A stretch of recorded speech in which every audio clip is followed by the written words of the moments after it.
Okay, how you doing, Mark? I'm all right, Cam. How you doing? You right?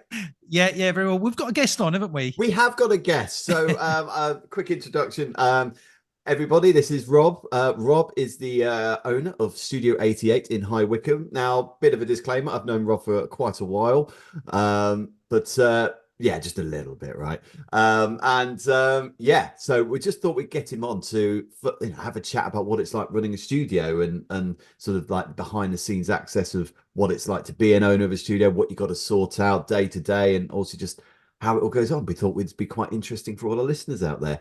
But you know, we can't, there's some things we got to say. He is a Sony user. He's not perfect, obviously. Um, The vegans of the camera world.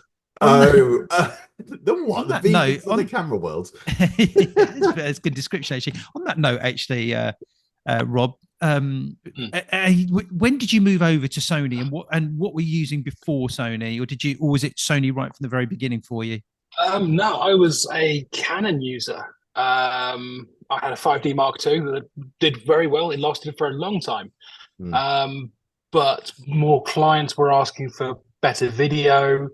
Um, the resolution needed to go up, and I was waiting to see what the Mark IV was going to be like. Hmm. And then when it was announced, it just wasn't quite there for me.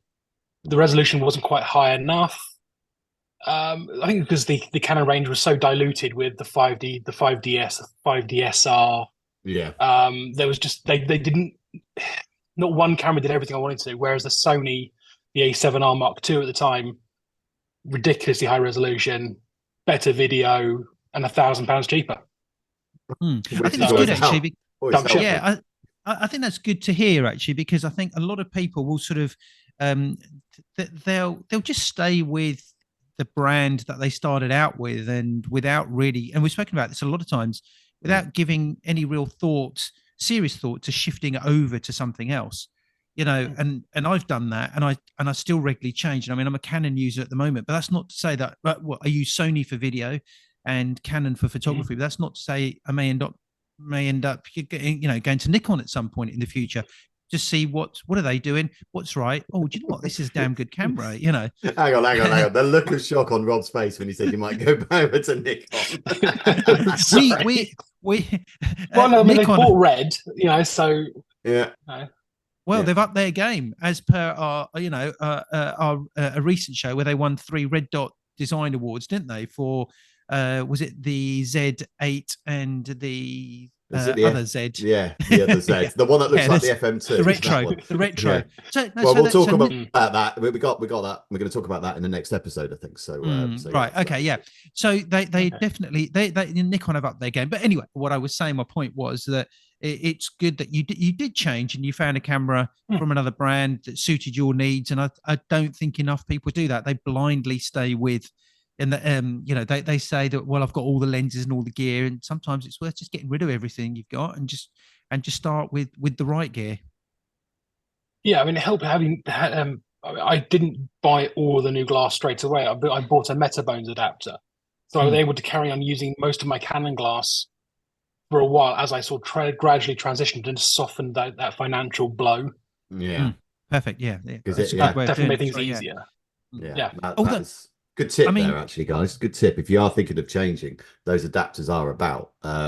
Because that's the I one mean, I mean, thing that not I was thinking. If perfect. I was then no, but it's better than Mm, suddenly having to pay 8 grand for all new thousands. glass, right? Yeah, thousands. I Yeah, mean, yeah, yeah. I yeah. mean, my main Thousands of reason dead. actually was I tried Sony for photos for a while, from going from Nikon to Sony, because it was great. As I said, it was great for video, and as I said, we still use it for video. But as far as photography was concerned, there were two reasons why I stopped. Why I stopped actually. Um, the menu system on the Sony is the most confusing system. Okay, out of all of the camera manufacturers, Sony need a bit of simplicity. They need to introduce a bit of simplicity into their menu. It's I think so haven't they changed it recently though?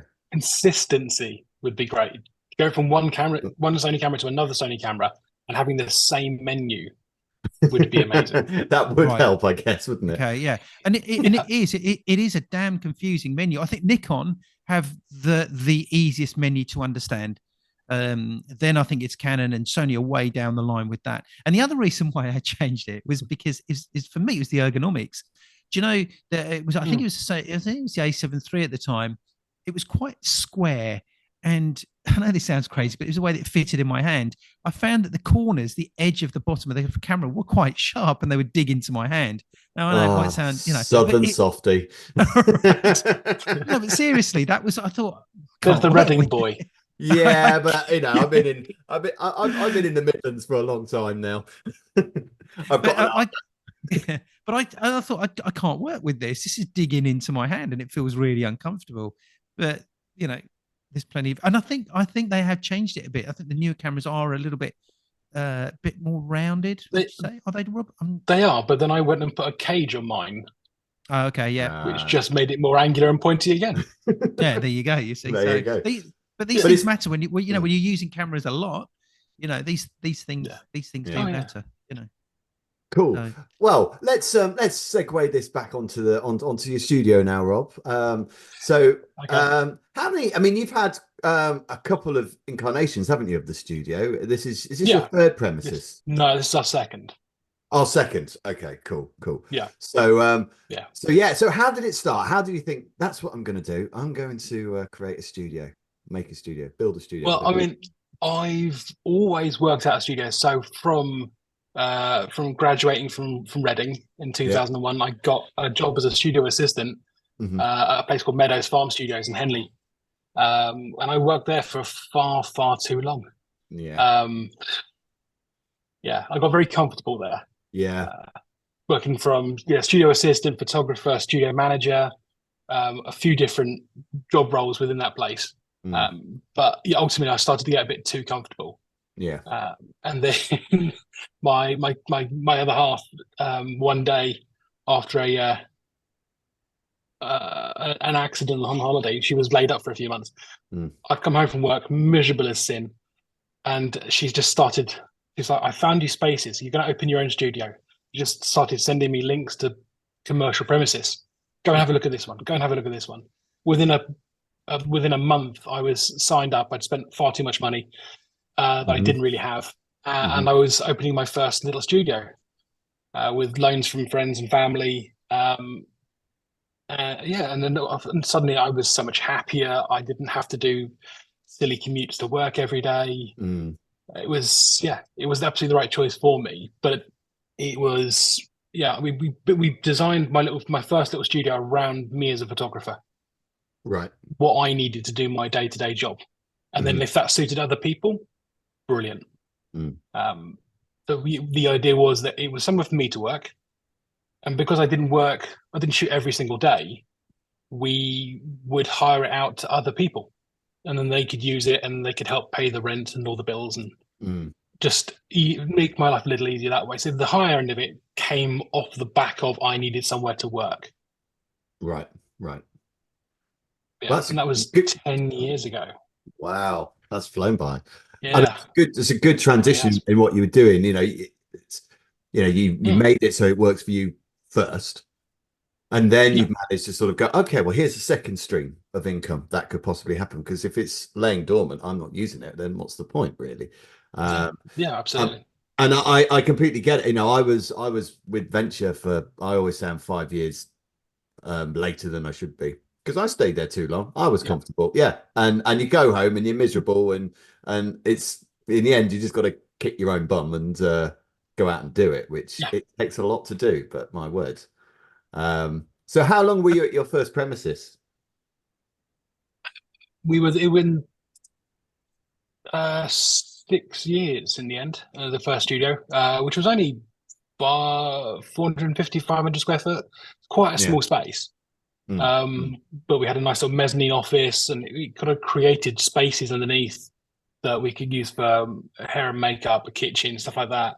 And then one small-ish shooting area, which we kind of made fairly variable to do the sort of work I do, and then for whatever people wanted to come and shoot. And that was, we were there until probably 6 months into COVID. Oh, wow. Okay. And then when the government started giving away money like it was water, which we was took as much of it as we could. yeah.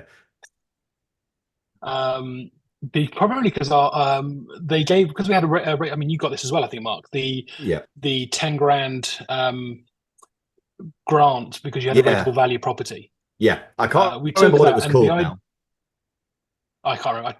It was just a chunk of money, and that was handy. Yeah, but it was very handy. Well, it helped me move because at the time, my I don't know what I say. My landlords were Regis, and they have a reputation of being a little bit unscrupulous. Right. And they were not prepared to help any of the businesses on their site with any sort of rent breaks or anything like that, just to sort of work out where we were going, what was happening. It was if you couldn't pay your rent, you were gone. Wow. And then all this money appeared, and it was all going to have to go straight to Regis. Right. This didn't sit well with me at all. So we started looking for a different premises. We had this chunk of money that was going to be help us move. We took a bounce back loan as well from the government. They were just giving it away. Yeah. And then they gave us the money to set the new space up, and we found a new location 2-3 streets away. My landlords are in the building next door to me, so this 10K ended up going to another local business rather than to a big corporate Regis. Yeah. And that felt much better. And we've ended up with going from 500 square foot to about 2,500. Yeah. I mean, it's a really big place. I mean, I didn't actually see your first premises, but I never got down to see it. But this one I've been a couple of times now. And yeah, it's a brilliant space. So, but I'm guessing now, because I've seen the new studio, it really has transformed. I mean, the higher end, the higher sort of part of the business is more. It's sort of bigger now in your thoughts than it was when you opened the original one. I mean, it was initially it was a side thing. It was if it suited somebody else, some of the local enthusiasts could afford to use it. A few other pros were using it, but it wasn't hugely popular because it wasn't very big, and it was limited to what you could do with it. Whereas the new space, we've got 2 distinct studio spaces. We've got our cove is underground, no natural light. It's perfect for doing stuff with controlled light. And then we have a natural light space as well upstairs, which is the flip opposite of downstairs. It's all wooden floors, high beam ceilings, windows all down the north wall. It's a lovely space to shoot, and that's really popular with the enthusiasts. The enthusiasts love that space, and the pros tend to shoot downstairs. That's the sort of work we get anyway in here. But yeah, it's suddenly become a much larger chunk of the turnover, and my responsibilities. I spend more time now maintaining the studio, looking after it, setting it up, prepping it for other people to use, rather than me actually shooting. Which is, I mean, it's a fine balance of trying to make sure that I don't stop doing what I'm meant to be doing, but also making sure that people using the studio get the best experience that they can. Yeah. Going on to sort of people that are looking to or have aspirations to open up their own studio, Rob, and let's just talk about. I guess the most obvious is going to be a portrait photographer. Let's just say, for example, a portrait photographer. And you get a lot now that are trying to do it from home, maybe a garage, or they've got a bigger space or something that might sort of work for them. What's the essential? What are the basics to kit it out with? Would you say, as a starting point? And let's just sort of imagine that this is a garage space at home for a moment. Yeah, I mean, that's the first thing. Every time I walk into a room, the first thing I'm looking at is how high the ceilings are. And where the electrical points are. No matter where I go, I was looking when I opened my studio. I wanted a ceiling height of a minimum of 3 meters, rather than I've shot in loads of offices, and you always see those low false ceilings, and all of a sudden you can't get lights up high enough. And if you're wearing glasses, you end up with the reflections of glasses. Yeah. Reflection of your softboxes in their glasses. If you've got enough ceiling height, you can get your lights up high enough, and then those reflections disappear. So it's first thing I look for it was the ceiling height, then a good distribution of power sockets. But I mean, the things I bought specifically for the studios, the first thing for the first studio was Colorama paper drop holders, because I couldn't afford to put a Cove in. A Cove would have meant that was pretty much all you could do. Yeah. Because you've suddenly you're fixed. You've got that sweep is the only space you've got. Whereas if you use Colorama drops, you can roll that up. You can have different backgrounds going on. It's a bit more versatile. That was and the other thing I put up, certainly the first studio, and it's also they've travelled with me, was wall-mounted booms. Being able to saves on space, doesn't it? Just to get not having lights on stands on floors. Having wall booms up, so you can just clamp a light there, swing it in where you need it. That was such a wonderful space saver. I mean, I guess my really, first studio was basically a workshop. Yeah, I guess really that is important because I mean, when you take health and safety into account these days, and everything is just so health and safety these days, and trip hazards and that type of thing. People do need to be aware of that, and particularly if you're opening something up in, say, a garage, just say for example, because I want to sort of start at the lowest. I want to start at the entry point here and work our way up. That's effectively what I did. Yeah, that's right. Yeah, but you have to do that. Lighting wise, now studio wise. Now my experience of studio lighting has always been obviously Studio Flash, but there now are a lot of the sort of the LED lights, the stuff that Rotolight do, those sort of things. Do you think studio photographers, and again, let's talk specifically about portrait photographers for a moment.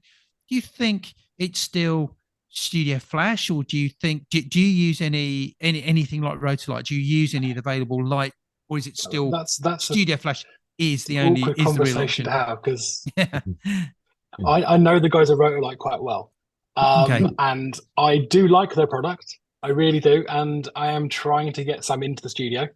But I personally still shoot Flash. I just think you get a cleaner, crisper image, I think, from Flash. And the LEDs coming along, I'm starting to see more powerful lights appear. I mean, I've got a couple of LED cob heads here, 1 and 200 watt heads, and they're okay. But they're literally 1 and 200 watt. They are not super powerful, but they're already bright enough that people wince a little bit when you point them at them. So now we're getting 300, 600, 1200 coming through an LED. You're getting the more power, but also that's just painful to look at. It's funny actually, because I Mark, you obviously do portraits, and I use obviously Flash, but I'll do products and I'll do and I'll use Studio Flash for those, because I've tried LEDs. Yes, they are very good, but the Flash just gives it that extra. But I do sometimes think, actually, is it a bit dated still using Studio Flash? I don't think it is, but I sometimes think that are a lot of photographers moving that way, because and for people that are coming to sort of that entry level of photographers into studio stuff, who have no real experience of Studio Flash but still want to open up their own studios, that I think that's the point I was getting at, because really Studio Flash is really still the way to go if you want to move professionally. Absolutely. LED, I mean, the LEDs coming through now, I mean, I wouldn't call them entry. The price point for them is quite high. I mean, a set of a Rotolight, an AOS 2 Rotolight is what, £1,200, £1,300? I had an email yesterday from Pixar Pro for the new full RGB 600 watt cob head that they've got in. That's £2,500. Wow. These are not entry. They're not entry level bits of kit. They are very expensive lights. Whereas my Storm 600s from Pixar Pro, they were £600 a head. That's well, right. That's still an expensive one, but that's you can get much more reasonable Flash units So almost Flash is much more. I would say Flash is more accessible price point wise. Yeah, I mean, than they are more LED expensive still. than my Elencrons that you're talking about there. My Elencrons are about just over 5, and yet those LEDs are more than that. I mean, the LEDs. I mean, we sometimes use LEDs on the wedding, don't we, Cam? But they were just cheap ones I got from Amazon, basically. Is it the your Gwyn or whatever they called? I can't remember That's right. Yeah, and I'll use the LED, and I've got some really nice LEDs. Now that I can't remember, the Pixar Pro ones are big, sort of round ones, beautiful flat lighting on those, and they're great for video. Yeah. So I was shooting some video yesterday. We're in London and shooting some video there, and they're great. They're light. They're easy to handle. You know, it is different from taking, sort of flash units. But as I said, I was using those really for video. But again, I mean, talking about gear again as people coming into that sort of entry point, you've got your studio lighting, and a lot of people, I think they make a mistake of, and I think I'm talking about people that are really coming in at the beginning. I think they try and shoot without any sort of lighting at all. They still try and think that I can do it all with available light, but it's not really an option at all, is it? Not unless you've got huge windows. But even then, I don't think it's an option. Not if you're doing and you want to move sort of in the professional field. No, I think you're right to say. I mean, you can certainly. I mean, our Studio B upstairs, which is our natural light space, you can absolutely shoot with just natural light up there, but you need reflectors. So while you don't necessarily need to add an LED or a flash, but we've got 8x4 polyboards upstairs. So we would tend to sort of say you just sort of roll one of those in and just fill in some shadows with that. We're very lucky upstairs. Studio B is north facing, so it never gets really harsh, hard, direct light. It's always a soft bounce light back through the window from the roof opposite. So you get this beautiful, soft, constant light. And then it's just a case of scooping it back into the shadows with the polyboards, if you're so inclined, unless you want moodier. But so you can shoot with natural light, but you still have to supplement it with reflectors. And still having that know-how about what light does, isn't it? I mean, that's the crux. Whether you you're don't using understand where light it's coming from, how to use it. Yeah, absolutely. How it works, the direction, and obviously, things like exposure. Especially if you're using like reflectors or downstairs in your studio, it would be the I don't know, rim light or something like that. You still have to know this stuff, right? And I guess that's the same whether using LEDs, flash, or natural light. You still need to know it. So I don't think there's an easy sort of entry as far as lighting's concerned. I mean, you have much more of a WYSIWYG situation with LED than you do with flash. I mean, flash, I know roughly in my head what I'm going to get when I start dialing in numbers into my flash units. I can kind of see in my head what's going to come out. Yeah, exactly. And then when it appears on screen, that's the nice reassurance. But at least with LED, you've got that WYSIWYG of what you see is what you get. Yeah. So you can, if you're not entirely sure, you can sort of practice a bit and dial some power in or dial it out, and you can physically see it happening. That might, I suppose, that would make things easier from the starting point. And then moving away sort of from the portrait sort of as entry level, once you start to get into product photography, then you need space. I know, depending. I mean, let's just talk about sort of tabletop size products or something like that. The thing is, you can get things like light tables, which are really useful. With the perspex, you've got maybe you need an area that's a table where you can bring a background and use different color backgrounds and that type of thing. Booms, and so there's a lot of equipment. I mean, it adds up, doesn't it? And I think a lot of people sort of do buy very, very cheap lighting, whether it's studio flash or whether it's LED, because there's a lot of cheap studio flash out there. There's a lot of cheap LEDs you can buy for £5-10 somewhere, and people do try, don't they, with that and start to experiment with stuff like that. But in the long run, really, you need to be looking at quality equipment, don't you? You got to learn it and then look at buying quality equipment. Over time, you can certainly get away with buying less expensive kit to start with. I mean, I certainly did. I mean, I didn't open a studio with the equipment I've got today. I started with. I mean, I like everybody else. When I first got into it, I bought my first Bowens flash head, and then I bought another one.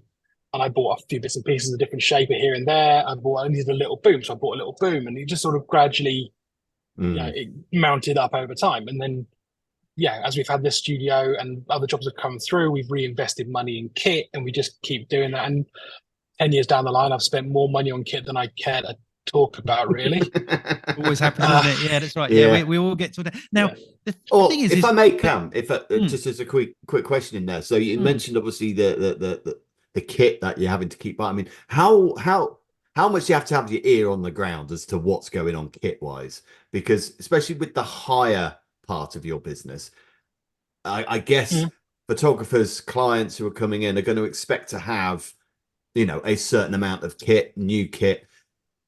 Is that? I mean, that must help just keeping up to date with what's going on as far as studio equipment is concerned. It's not too bad because, again, like I said, this studio has always been built around my personal needs and wants. Right. I buy kit based on what I'm doing. So that And still if that comes suits first. somebody Then, else, absolutely. Yeah. I'm totally selfish about this. Yeah. No. But if that kit works for somebody else, awesome. Yeah. But it does depend who's using the studio. We supply our kit as part of our hire rate. Other studios, if you hire another studio, you might just be going there as a dry hire, and you have to bring your own lighting with you. Yeah. Every studio is different in how they operate, and even again, photographers are different. I mean, I know a lot of pros we've got kit here, but they will absolutely insist on dragging all of their own lighting in because they know its quirks, and they'd rather work with that, and that's fine. I have no problem with that whatsoever. On the flip side, I've got people who will come in and they will absolutely entirely reliant on me with what kit I've got.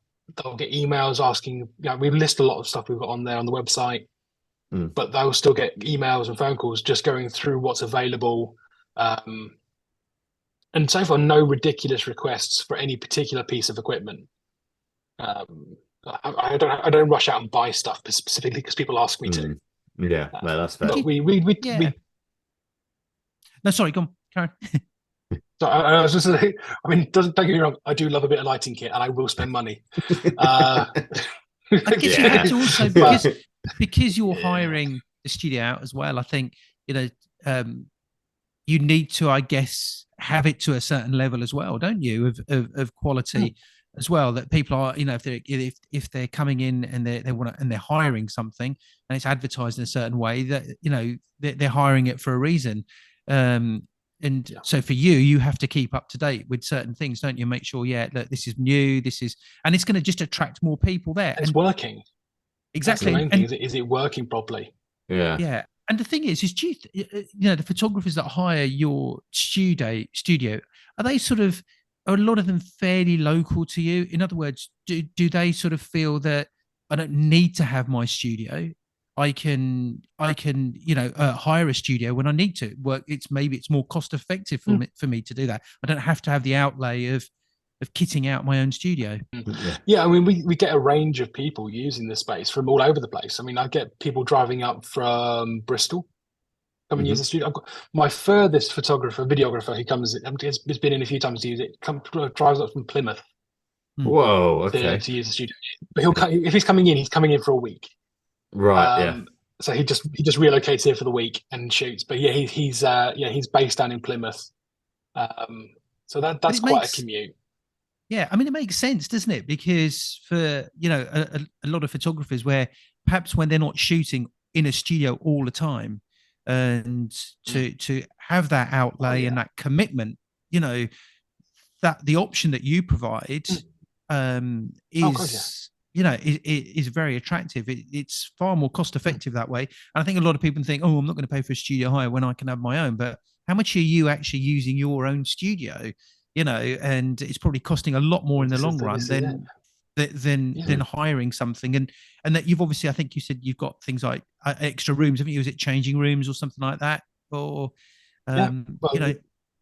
we've got it downstairs. Is the main studio space that occupies the majority of the room of the studio. Then there's where we store all the equipment, where we store backgrounds and prop materials. Then we have the changing room, and then our office out the back, where there's currently 3 of us working from, all freelancers, all working independently, but all based here. Same with upstairs. We've got the main studio space. We've then got a large prop storage space. and then another changing room, a bathroom, and kitchen. So there's a lot of spaces going on up here. It's not all, it's probably about 65%, 70% maybe studio space. Mm. And then all the other bits and pieces you need to have just to run a business from. Yeah, of course, that's right. Yeah, it is risky. It is a big outlier studio for anyone, and you have to have people in, or you have to have products in, or whatever you're shooting. And it takes a commitment and a lot of investment. It's not just the investment in the studio, but it's investment in making sure that studio is actually working and it's being used as much as it can be. Yes, you're going to have your down periods and whatever, but it needs to be working, doesn't it? And I know that sounds sort of obvious, but I think a lot of people don't really take that into consideration, because you don't want an empty space, do you, sitting there and just not being used a lot of the time. Yeah, I mean sadly that's exactly where we are at the moment. We're a little quiet this week, but we were manic last week. I was frustrating. I was out of the studio for a good chunk of it on location. So of course that's when everyone wants to hire the studios. So all of a sudden, of course it is. Rob needs to be in multiple places at the same time. But luckily, I've got my assistant Nikki, who will happily come in and run the place when I'm not here. I've got the other boys in the studio, so if they're around, they'll look after it as well. But there's always somebody from the studio here during studio hours. We don't leave it. We don't just leave it open and let people run it on their own, because that's when things can go wrong or broken. Injuries happen. Studio on fire. It's great to hear all these sort of things.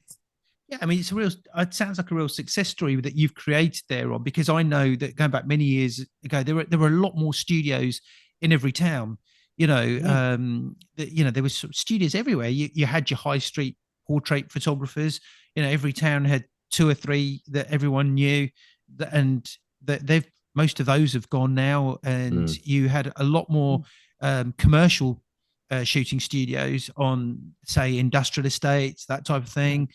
A lot of those seem to have gone now, so there's not as many studios as there were many years ago. The market has definitely changed. By the sounds of it, there's no studios at all in Plymouth. With him, I think it was a case of it was somewhere between him and his clients. We get that a lot. We're the middle ground between client and photographer, videographer. We get that again with who do we have? Universal Music have used us a few times because it's convenient for the artist and also for the reps from the label who maybe don't live in London. So it's a case of they'll be out on location shooting, and then they go and do a bit of studio time, and they don't want to have to go into London. I mean, that's another great with that convenient middle ground. Yeah, I was just going to say that's a great bit. One of the great things about your studio is the location, because High Wycombe. Is High Wycombe on the tube? I can't remember. Is it just about on the tube? No. Does it have a link? No, we've got a mainline station which runs between London and Birmingham. We're half an hour outside of London on the way to Birmingham. Yeah, so it's a good link, good rail links. Yeah, so it's a really handy place. Like you were just saying, people who can't be bothered to go into London. I mean, God, when I have to go into London, I'm thinking, really? Because it is a pain to get in there. To have it just outside London must be brilliant, because, you're close enough. It has its uses, and we are close. We're right on the M40. The M4 is not a million miles away. So those coming up from the West Country, we're just a straight line from Bristol. Yeah. If you're coming out from Birmingham, it's a straight line from Birmingham. Yeah. The ones we actually struggle with are the guys in London, trying to get them to leave London, cross the M25. This is the barrier, come out to the countryside. I think that's the thing for a lot of. It's like they get a nosebleed when they cross the countryside in High Wycombe. Really? Anyway, yeah. No, I think that's the thing with I can absolutely see trees from my house.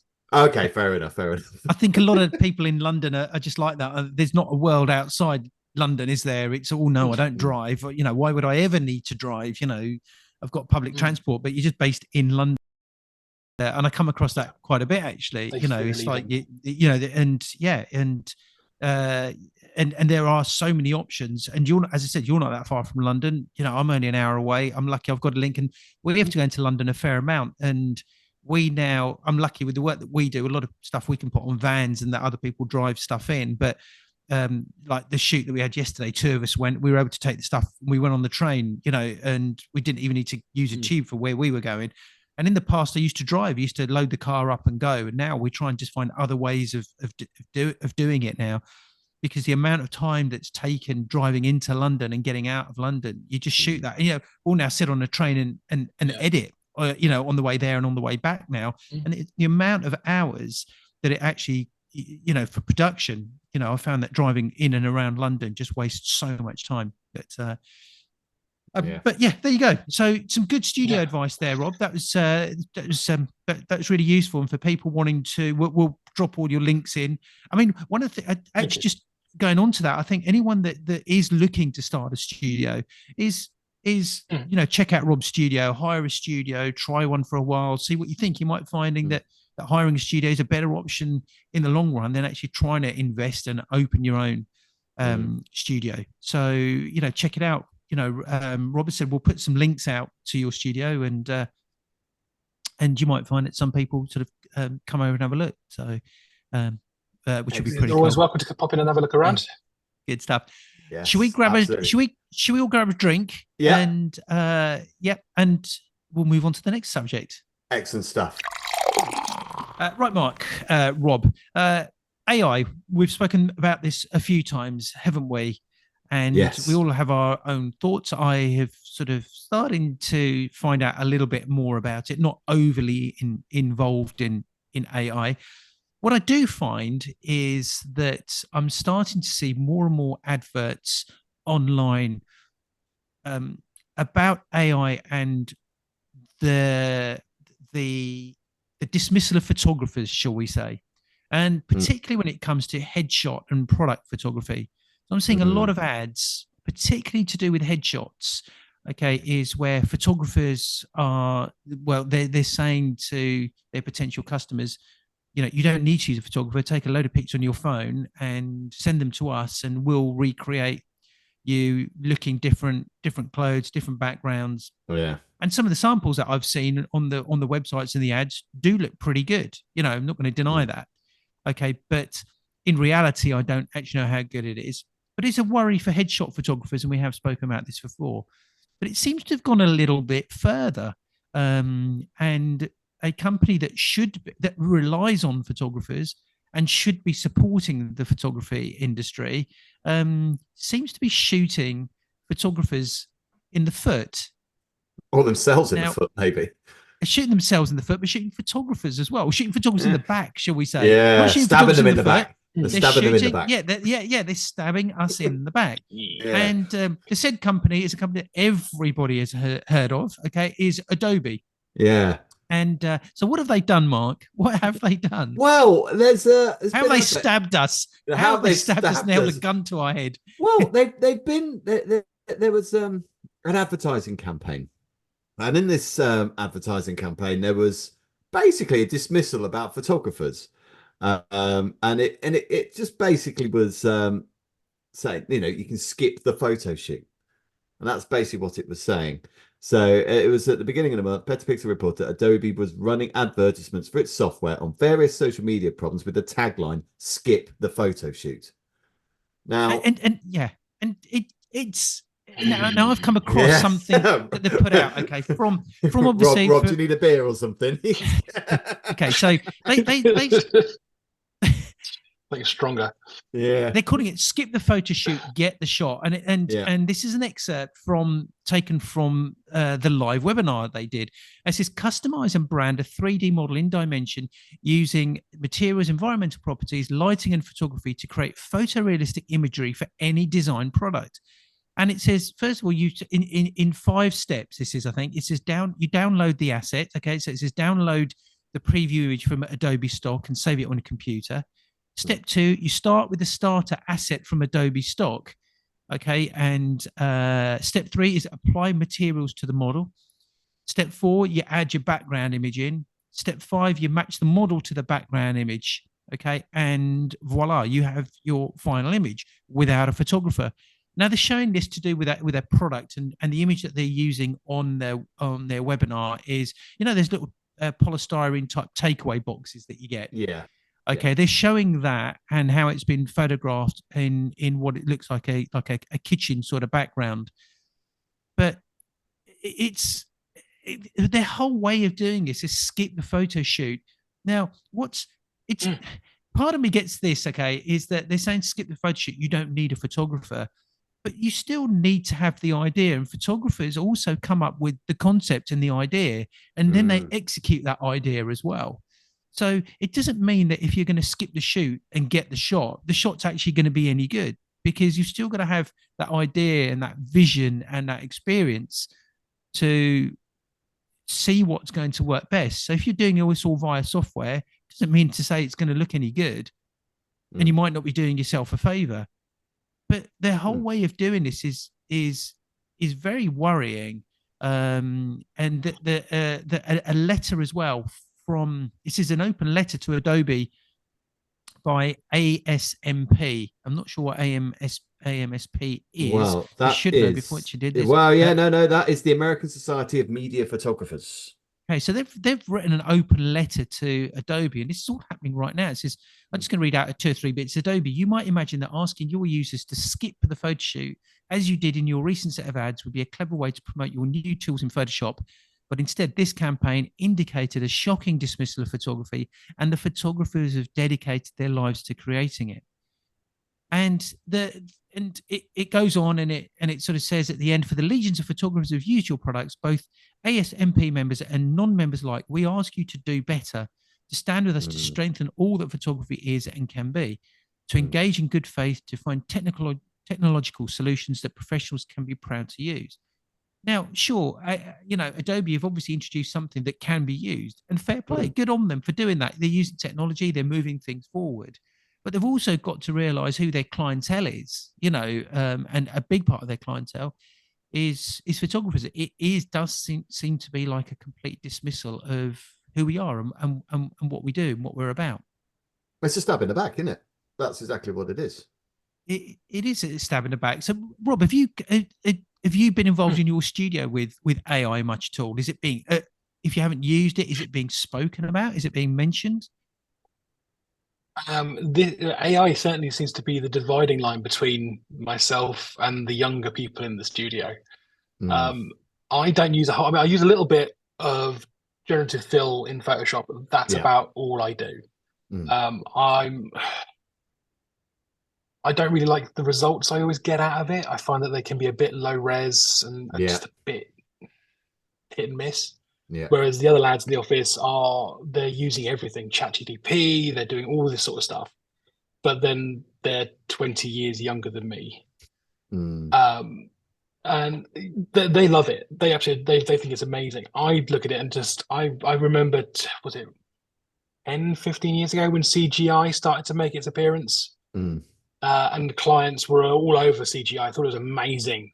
And I remember photographers at that point getting a little concerned that everything was going to switch over in that direction. You had to learn how to use what was the software at the time? Is it Adobe owns that now as well? Is it the free one that was out there?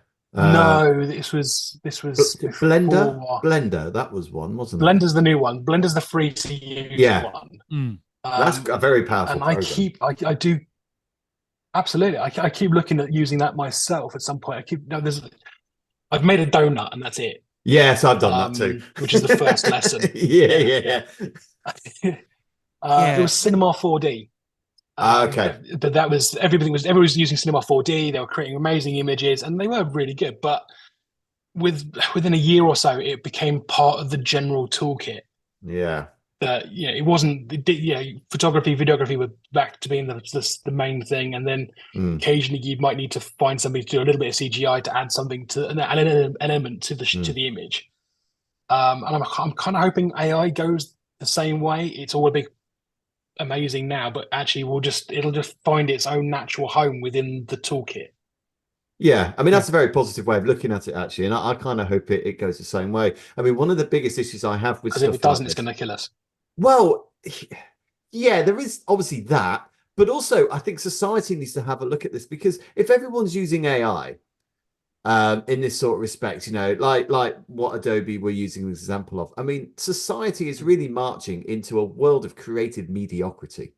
You're not, if computers are just churning out the same stuff, we're going to hear and see, and it's all going to be the same. There's going to be no creativity. There's going to be no sort of the guy or lady or whoever just puts out the goes on a limb and does something different, does something a bit maybe rebellious or something just a bit more on the edge. Computers don't think about being on the edge. They just regurgitate what was done before. That's what AI does. It regurgitates what it's done I before. think that's the main issue with it, isn't it? So there's a lot of Yeah. grey area around copyright with AI, about where they're training these images from.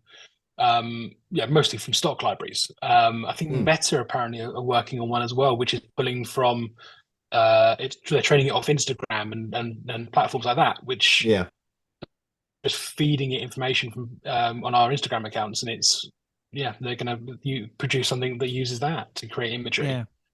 Looking at some of the comments online about this, I mean, there's a range of comments, and so I'm going to read 2 or 3 of them out, and because it says pro photographer here, it's a huge slap in the face to us, and everyone I've spoken to about it is so angry. All these years paying for their stupid subscription, only for them to essentially stab us in the heart, or in the heart this time. The heart. Okay, it says, I'm looking at alternatives now. I don't really want to give Adobe any more of my money in the future.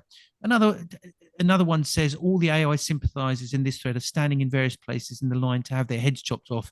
Adobe's end goal is to be marketable to everyone with a phone on the planet and get rid of competitive creative work. There's no limit to time on this. That's just the goal, and that length of time is coming quicker than anyone would expect to anticipate. And then someone says, I switched to Capture One over Adobe. I like it a lot, but don't be fooled. Capture One are going to, I'm sure they're going to follow suit as well. But there's one comment that is quite interesting here. Oh, they have. And yeah. And, well, they have to, don't they? They have to. They have to compete.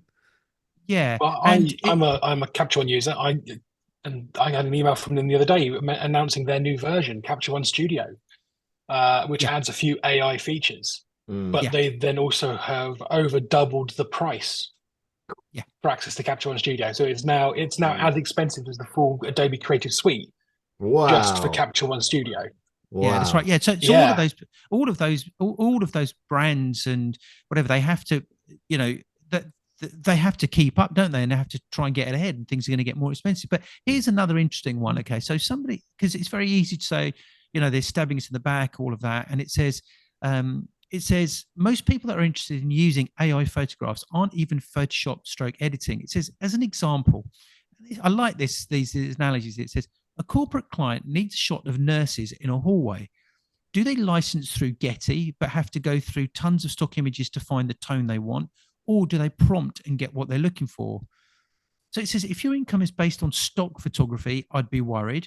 If your income is based on product shots, I'd be worried. It says, if your income is based on candid shots of the product, you probably have some legs. Says Adobe has an entire suite. It says, I dabble in photography, but my main job is video animation and motion design. I also incorporate photos in that. If I can prompt what I need for a specific scene, you better believe I will. The countless hours I've spent wading through garbage stock and I have good Getty license is ridiculous. So, for some people, this is going to be amazing. It's going to be a godsend. It's going to be absolutely fantastic. But and like I go back to when digital cameras came out, we said, oh, that's the end of professional photography.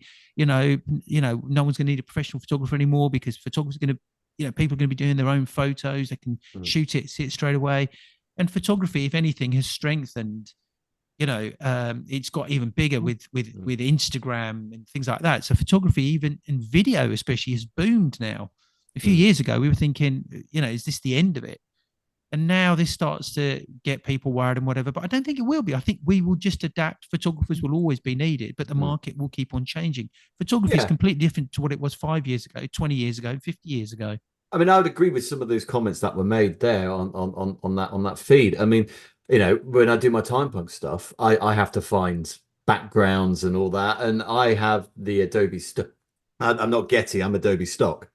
And yeah, trawling through, there's a lot of rubbish on there, and trawling through it to find what you need. I completely get that.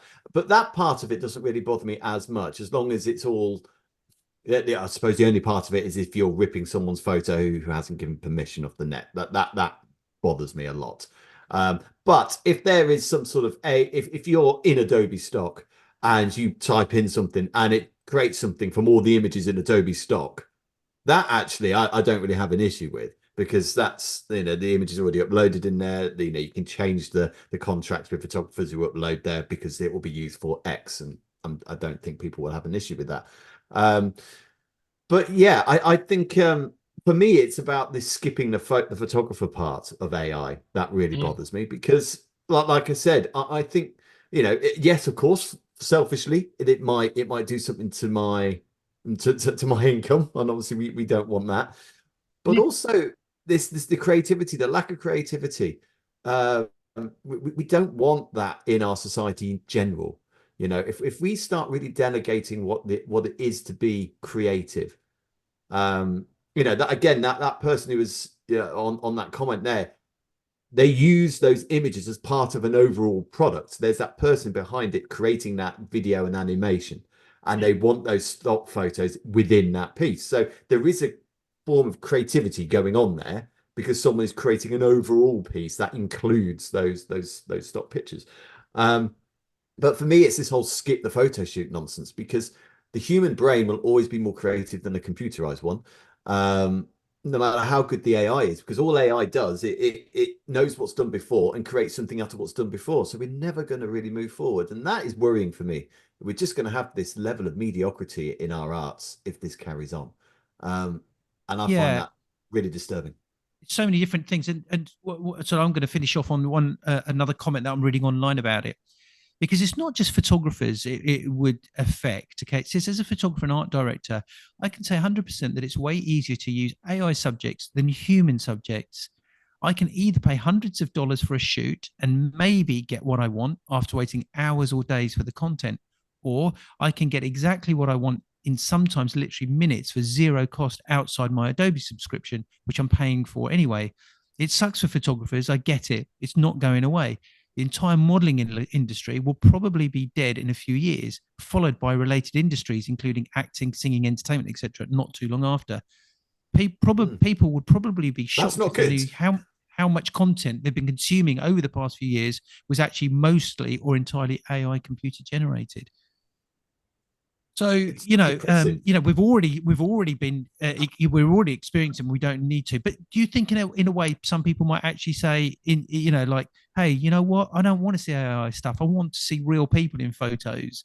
Will that happen? I don't know.